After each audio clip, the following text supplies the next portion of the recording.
depuis le début de cette crise, c'est l'impression que j'ai. On s'est serré les coudes, on a traversé une épreuve, on continue à le faire.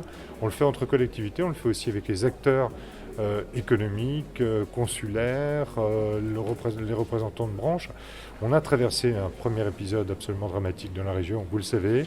Le deuxième est un petit peu plus modéré, mais économiquement est quand même dramatique aujourd'hui. Les commerçants, les restaurateurs, l'événement, tout cela, ça nécessite qu'on soit extrêmement précis dans les aides que nous apportons.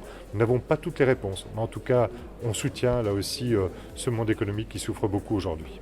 On ne va pas sortir de ce confinement comme on était sorti du premier confinement. Ça va être long. Il faut que les gens s'attendent à cette difficulté supplémentaire.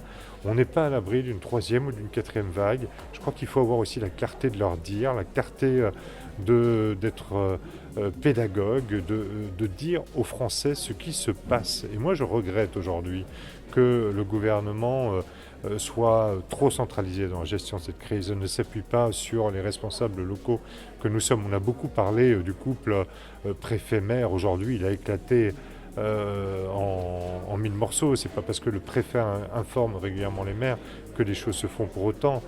Nous n'avons plus la possibilité d'agir parce que l'état d'urgence ne nous permet pas, par exemple, de passer des marchés publics de manière extrêmement rapide. Si aujourd'hui je voulais acheter des tests, des masques, comme la fois première, eh bien, il me faudra 1 mois et demi à 2 mois avant de pouvoir les toucher, alors qu'avant, avec une ordonnance, c'était fait en quelques jours. Donc nous avons un triptyque difficile à résoudre. Une crise, des enjeux économiques, et aussi d'un autre côté, il faut continuer à donner des perspectives à notre département, à notre pays également.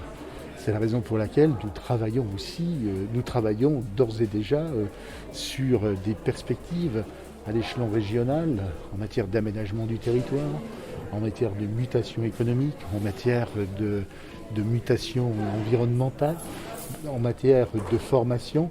Donc il faut savoir gérer ce triptyque, ce qui est, vous comprendrez bien, d'une complexité inouïe, tout en sachant que tout ceci impacte financièrement nos collectivités.